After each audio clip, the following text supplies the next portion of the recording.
Hello everyone, welcome back to BYOD. Today I'm speaking with a friend and inspiration, a fellow filmmaker named Duncan Bridgeman, who is not just a filmmaker, but also a composer, a producer, an artist of all kinds, and more than anything, a journeyman, I would say. You like that? Yeah, I like to travel. Right. Yeah. I have I think I'm a composer. That's how I see myself. Everything else is flowers onto the bed of the composing. You think? Yeah, because I try and make films. Everything I do comes from music. It does? Yeah. Okay, let's talk about what you're best known for, which is One Giant Leap. I was very much exposed to that film, I think right at the time it came out. I have the record. It's phenomenal. And when you listen to it, you think to yourself, how'd this happen? And then there's a film where you actually see it all happening. And there's so much philosophy, jaw-dropping, eye-opening philosophy embedded in there. And it's so lyrical, visually. And so tell me about the concept. How did you come about making that film? As with most things in life, it doesn't really come as you plan it. You think you're going this way, and then suddenly this happens. We met Chris Blackwell, who heard what me and Jamie were doing, and he said, what do you want to do? And the laptop had just come out. So I said, what I'd like to do is take my laptop around the world, get out of the studio, and replace all the things we'd sampled with the real deal. And I think maybe we start, before we go any further, let's just show this little clip. There's this little clip of you from 1999 in the middle of Uganda. I'd never really travelled before. I'd been in a studio for 25 years making pop music, nonsense stuff. Suddenly I was in Africa being witness to this. So let's just have a quick look at that. Yeah, and one thing about why you did that because the music industry at that point wasn't feeding your soul. So you made a decision, right? You made a choice to take yourself one giant leap. Yeah. And to go out there and to sample real sounds from real people and learn as much as you could while making music with people. Absolutely. So this is you setting up your gear in the middle of nowhere. I've shot in Africa. This is pretty nuts. What about this then? Marimba to end all marimbas. Don't know where we are, but we've landed in this really friendly place. Kids singing, and it's just amazing. A million miles from home, and the biggest marimba I've ever seen, and probably I ever will see.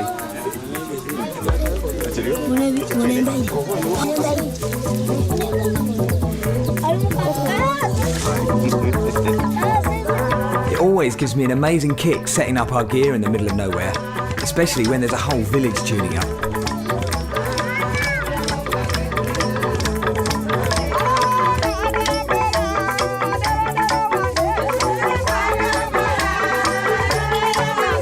By this time, the song had grown and grown, country by country, and the singers from Baligasuma could hear it all.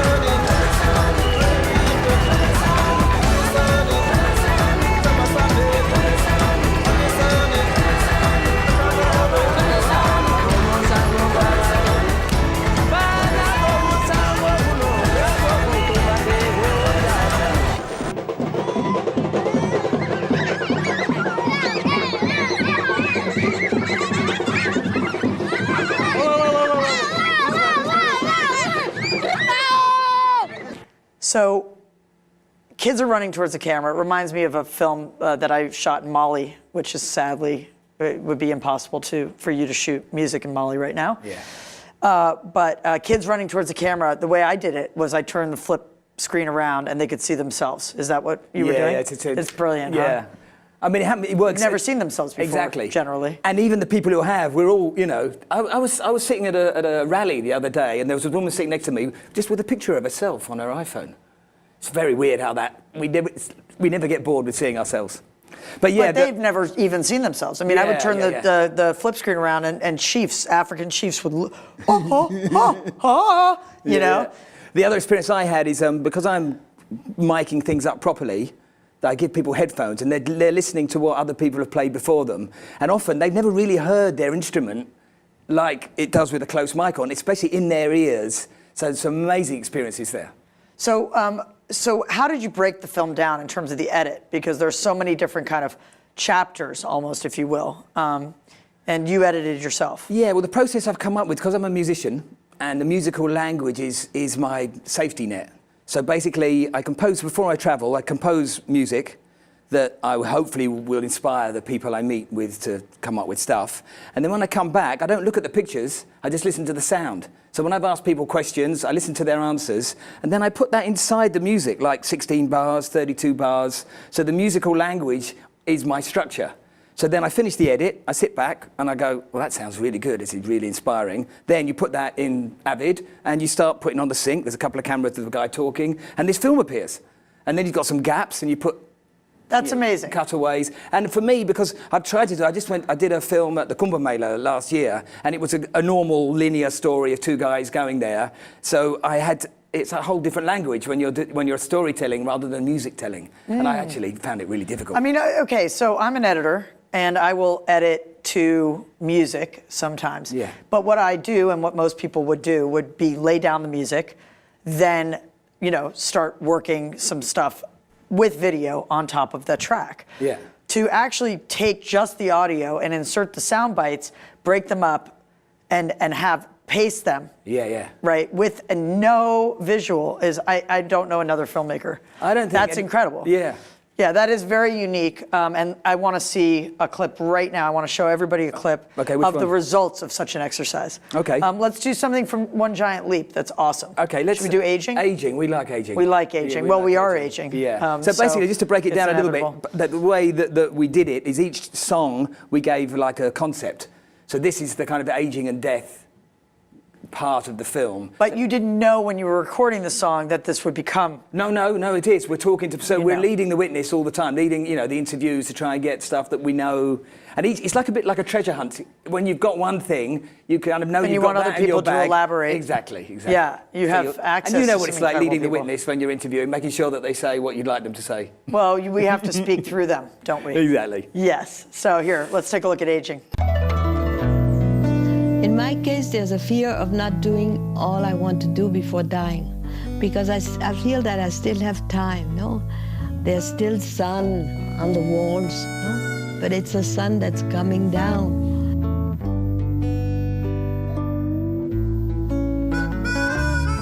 It's given me a sense of loneliness I didn't have before, a sense of solitude, a sense of, for instance, young people keep to themselves.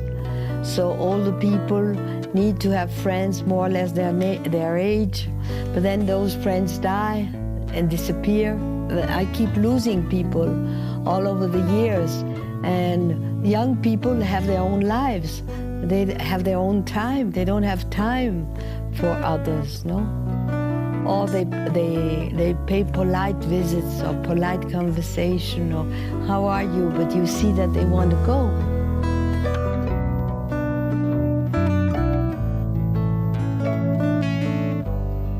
I never think of myself wrinkled, no? I never think that I have white hair. But I do have a sensation sometimes when I glimpse myself in the mirror. I say, oh, how ugly. And that is sad.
So there's making the work and the beautiful process of creation, right? Which is really why we're here on this planet. Let's face it.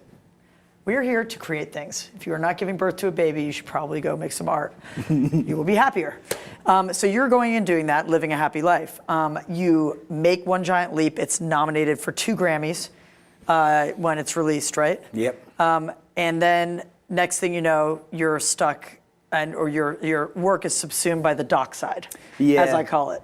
Yeah, it's the tricky. dark side of docs. Yeah, it's a tricky world out there. What happened? Yeah, well, basically the second movie we made, which is called What About Me, it took 5 years to make. And we went for the big boys. We signed to like a big corporation. We got quite a lot of money to make it. But the trouble is, when we handed it in, they'd sold the company to somebody else. And they'd all changed, and we just ended up in a drawer as an asset. And we'd been battling like for 5 years to get the rights back to release it. And at last we got it. We got the rights back like a year or so ago, and we're just launching it in the US now. We just showed it at the Woodstock Film Festival, which was an amazing experience, because a lot of people remember the first One Giant Leap, even though that was 10 years ago now, 15 years ago now. It made such an imprint. So now it's really nice to kind of be showing the new one, which was actually not that new, but it's still... This is great. Yeah. So how are we going to be able to get it? Well, that's why I'm in LA now. I'm trying to work out the distribution model that works for us. Perfect. Yeah. Okay, well, it's got to be unique because it needs to fit sort of this material, which is a trip. I mean, I was in Bhutan with this gentleman, and we watched One Giant Leap in Bhutan, or we watched What About Me in Bhutan, I believe. And I mean, it's just, my son was sitting with me, and I was just so happy that he was exposed to all of this. It's just a beautiful wash to have. It's like bathing in wisdom. The whole thing. Yeah. It's just wisdom, but it's wisdom from people you don't get to hear from, usually, in ways that you don't get to hear it. So it's a trip, and I really, really recommend you check it out. I was supposed to be at Woodstock when my movie opened in New York that night, and I just was supposed to play it. It was supposed to be in Woodstock, and I would have loved to have seen that. So everybody stay tuned on that. Let's talk about Mexico. Okay. Okay, because when I first met you in England, you told me about this story, ETHNO in Mexico. You were commissioned to make this. Miracle. It was a miracle. A miracle. I mean, a very rich, powerful Mexican guy saw What About Me and invited me there. And my only instruction was to make a reflection of Mexico that shows the beauty and the depth and the joy in Mexico, not the horror. Because every movie you see about Mexico is always about the horror and the terrible. And it's not, I mean, obviously that exists there, but it's a beautiful place. And I don't speak Spanish. Flu? I don't. Swine flu. I just remembered that. Yeah. That was associated with Mexico was too. it? Oh yeah, on top of the drug cartels. Oh God. Yeah.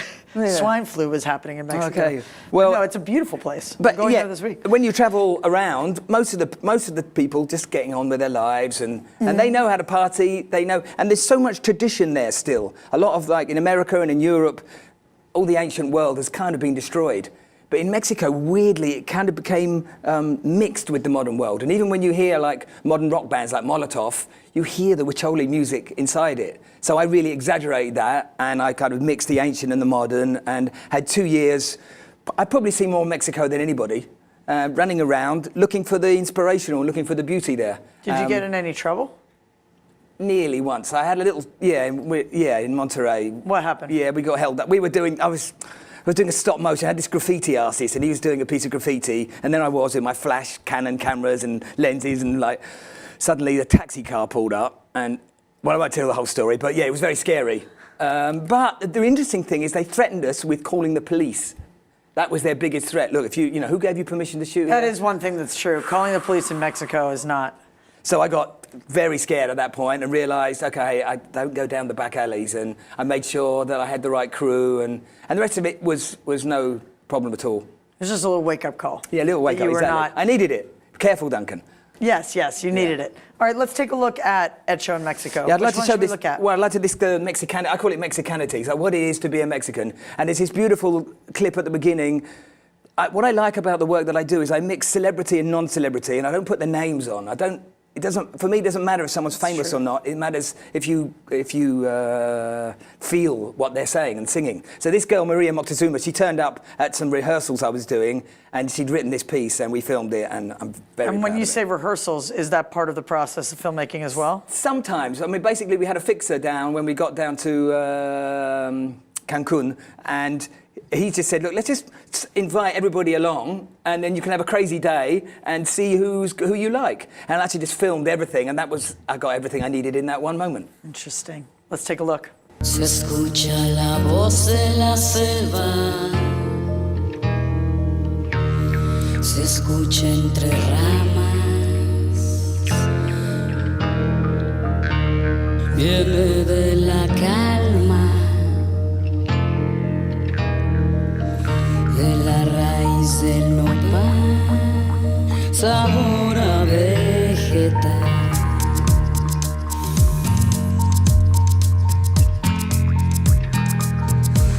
De la raíz del nopal, sabor a vegetal.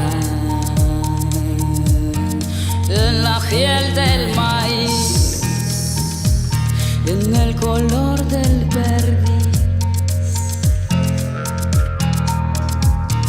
y a flotar, y a flotar, y a flotar, y a volar, respirar. Y que florezca la hierba y que nazca la calma y que el viento me envuelva, y que el viento me envuelva. Y que mis pies toquen el pasto para dejar mi rastro y volar,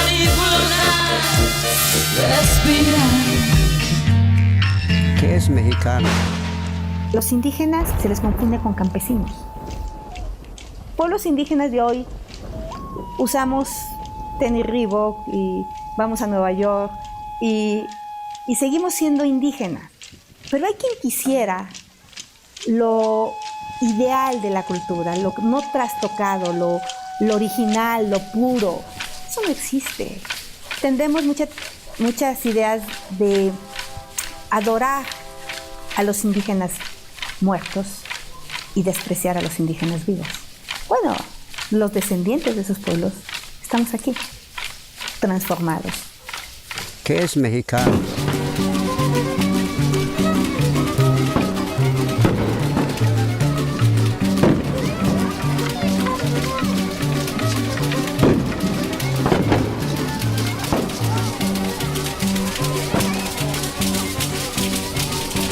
¿Qué es mexicano?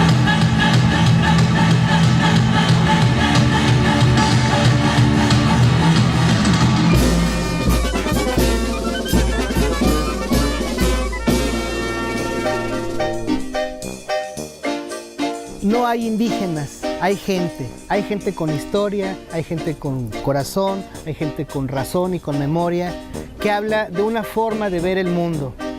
Esos son a quienes llamamos indígenas. No estábamos preparados para decir somos 68 pueblos integrados. Yo creo que hoy sí estamos preparados para finalmente reconocer esa diversidad cultural del país. Tengo derecho de ser mestiza, tengo derecho de exigir justicia para mi pueblo y para la sangre mía.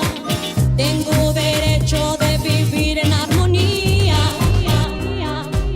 Por eso insisto en que debemos reconocernos como gente, como personas, sin buscar...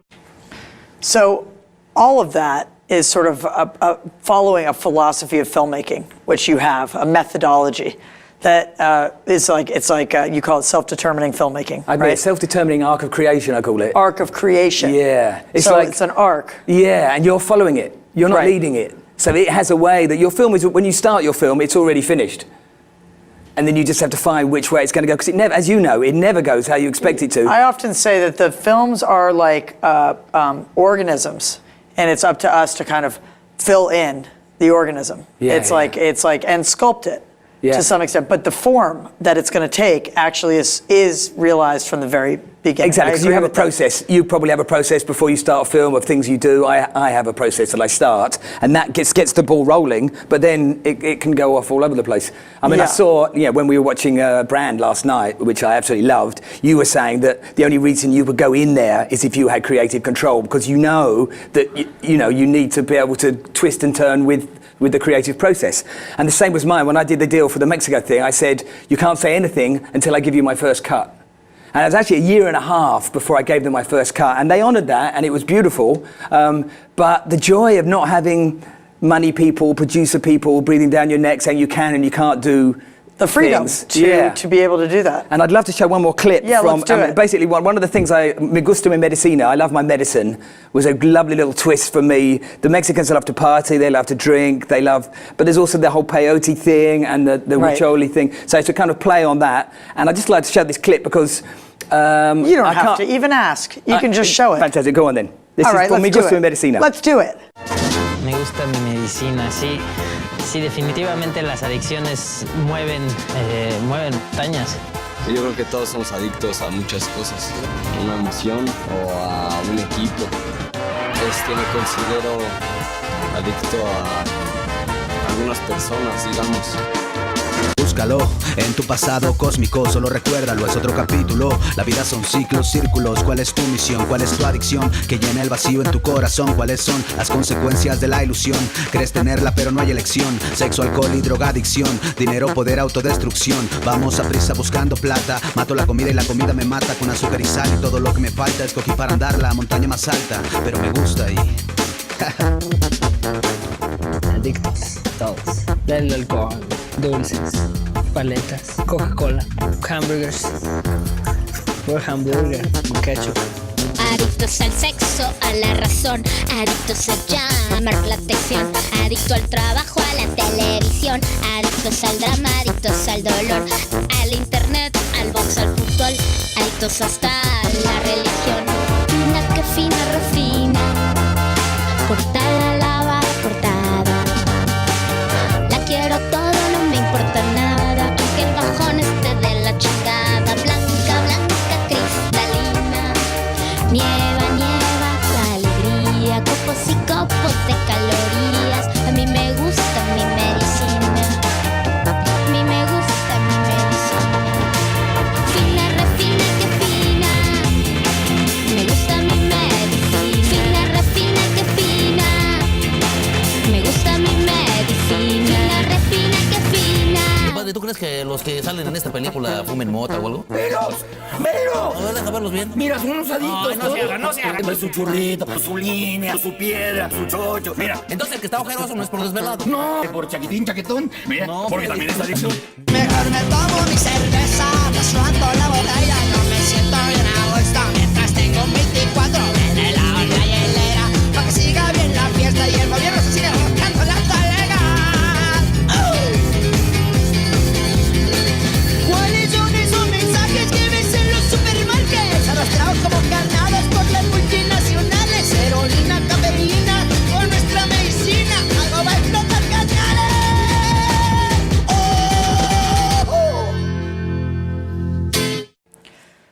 You've shot all over the world. You've just been shooting in Bhutan. As we were in Bhutan for the first ever International Arts Festival of Bhutan, which is amazing and was amazing. Amazing. Yeah. You were extending your ticket every day. Most people were there to present something. I was there to show some films. You were going to show some films. Yep. But you were also immediately starting to get involved with the community, starting to record, working on a project. I mean, from day one. And then you went off. I saw you you left, and then you didn't go to the airport. You went in deeper into Bhutan. And you traveled and trekked all over. Yeah. No, I didn't go all over. No, I was feeling it out. I mean, wherever I go, you're kind of feeling out what the possibilities are. And I realized, with Bhutan especially, I'm a bit quick. Bhutan, I think you have to, with a lot of places you go, I have to slow down a lot.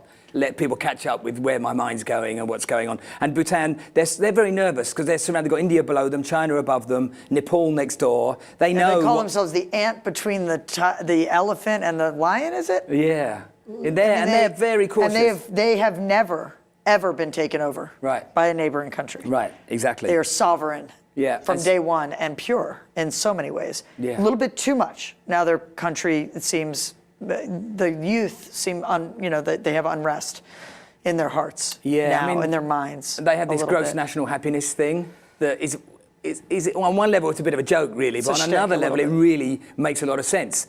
But there is this thing, they've all been taught English. The king said everybody should learn English, so when you go there, as you know, they all speak English, which is quite amazing. Yeah. And sometimes in poor countries, when they're aware of what people have in the outside world, it can make people very depressed. When they're very intelligent, they've got lots of energy, but nothing to actually do. And Bhutan has, I think they're in the top 5. They speak English, but they're not actually able to use the English in any way. Yeah, and there's a because very high they're cut suicide off rate in there. a lot of ways. They're cut off a lot from the outside. So when you went to approach making a film there, that was all playing in your head. Absolutely. So then how did that affect the approach? Well, then that's when I slowed down. I had to realize, I mean, I had a similar approach. I went to Israel last year as well with the idea of trying to do a non-political film there. And I had to kind of say, I'm not qualified to do this, and I'm not sure who my audience would be, and my enthusiasm was dampened because it's such a complex issue. To simplify it. To simplify it, exactly, is like, no. Disparaging. Yeah, so I was going to do this thing called of the situation. It was going to be called The Elephant in the Room. You know, so it's the idea that the issue, the struggle is in everything, but we don't actually talk about it. But I had to back up. So therefore, I'm always exploring the possibilities, but I know when I'm beaten.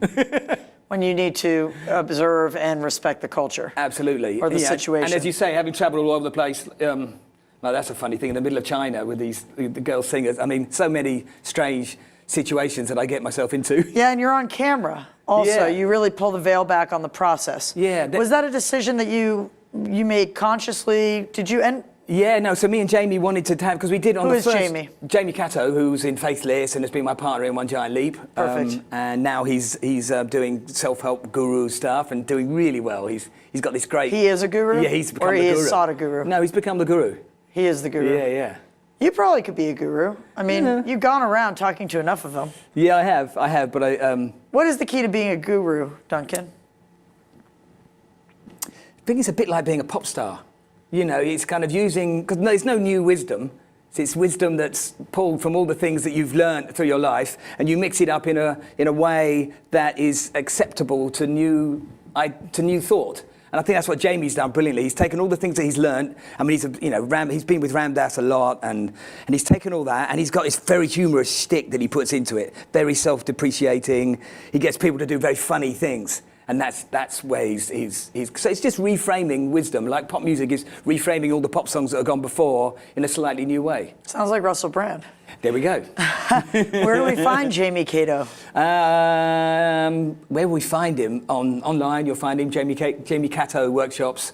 So this, I mean, but all this work that you did together was obviously... Oh, there he is. There he is. There, in India. There he is. And all this work that you've done, obviously this is what led to this kind of... Exactly. Guru move. Yeah, but often, as like I said, life just takes you in, he never knew he was going to do that. I never knew I was going to go to Mexico. Never knew I was going to come here and talk to you today.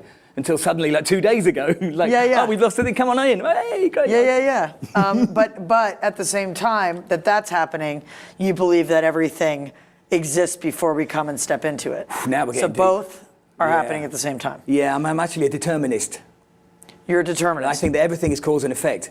That there isn't even, I mean, we're going maybe too deep here. But if so, well then, what's the point, of causing anything? If it's cause and effect, then how is it so determined in the first place? Well, because you can't stop, because I'm Duncan and I'm a creative being, or I'm doing what I am. Some people do stop, some people do give up. They come to the conclusion that suicide might be the best option for them. So that's the extreme. Not a good idea. Not a great idea. In my opinion. In my opinion too. But cause and effect means that all the things that have happened in the past have made me Duncan, and I get up every morning and I get excited about life because I'm Duncan. And so you keep doing things. There he is. Yeah. Excited. Who are these people? So you said about pulling back the showing the process. We made a TV series with the What About Me as well, like a 7-part thing, which some people, because the actual One Giant Leap and Made in Mexico, this kind of non-linear filmmaking there isn't really a story. And some people, they go, well, what's your film about? It's about nothing. I go, well, it's kind of about... It's about a lot of things. Yeah, and maybe it's about too many things. But I feel like in a movie with a non-linear structure, you've got about 2 minutes to keep people's attention. So I work so in an hour and a half, I've got 45 2-minute scenes. So I make sure that in 2 minutes, that's why we're doing some 2-minute clips for this. When I was doing them, I went, oh yes, of course, it's easy to get 2-minute clips because that's basically how long my scenes are. Right. Okay. So that's another philosophy. Yeah. I mean, there's a lot of tidbits of wisdom here. And of course, we're doing it in a very wind around, haphazard way. With a Bwiti thing in Gabon. Did you ever feel at any point like you wanted to stay anywhere that you've gone? Like that you bonded with that gentleman or someone along the way that you wanted to be? No. You want to keep going on the Duncan train? No, I'm a Londoner. So although I travel, when I get back to London, I know the layout. I know where the Harrow Road is. I know how the shops are, the pubs are. I've got old friends there. You can't make old friends. It takes a long time to make old friends because they have to be old. But yeah, and I just hope to keep travelling. I mean, I've got lots. I'm maybe going to Nepal soon to do a short film there. About to reflect the disaster? Strength. No, not about the disaster. To reflect what's going on. Like the elephant in the room concept. You know, like you don't talk about the earthquake. You talk about how the people are in themselves. Now, about London. Yeah. Were you born in London? Yeah, born in London. Born and raised. Really? Yeah. Okay, and how would you describe? I was just in London last week, and I was just thinking, gosh, you know, I was in the premiere of my movie, and I was struck with how repressive in general the culture was outside, like how careful and polite everyone was, and careful with their words. But then in the movie, people were screaming at the screen. Wow. People were like, yeah.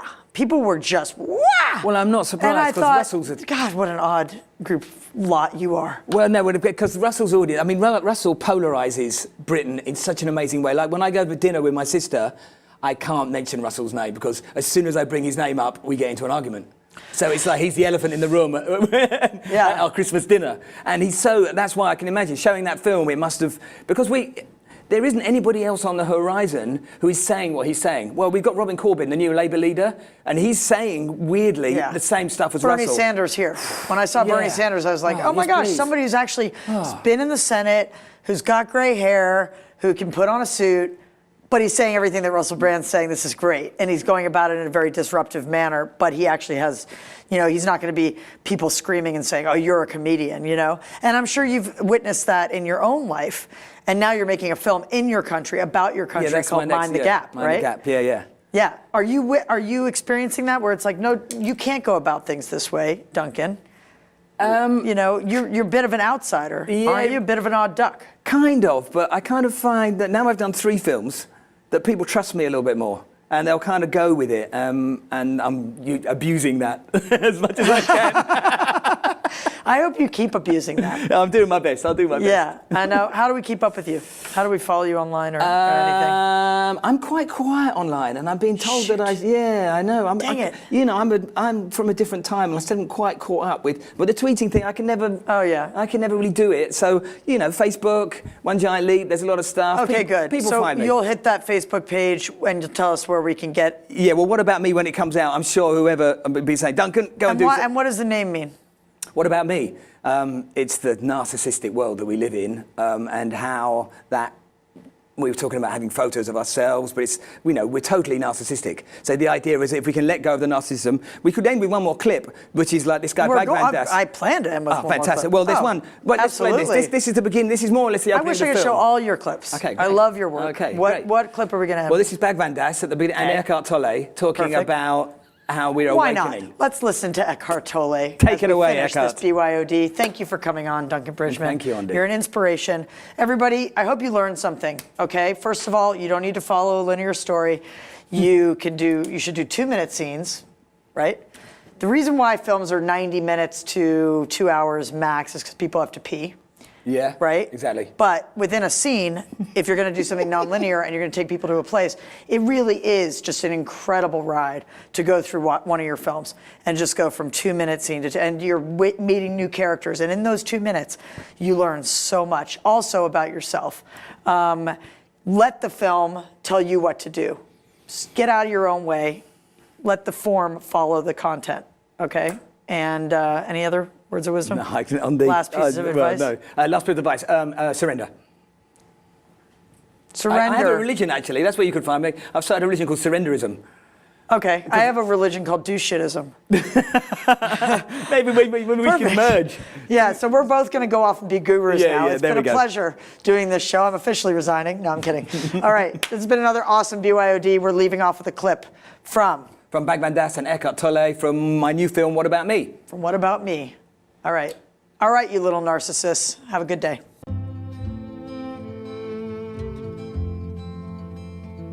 You've got to realize one thing, and that is you need to tame your wild, crazy mind. You got to tame it, all right? Your mind has a very, very bad habit, which we call self-cherishing. And I call it, what about me? What about me? What about me? What about me? And it's a bore, and it's a drag, and nobody wants to hear it. So you can just shut up and get off of it and give. That's all, give. Give. Be here and give. Connect with people, right? And you're so busy giving, you don't have time to think about yourself. You're going to be a lot happier.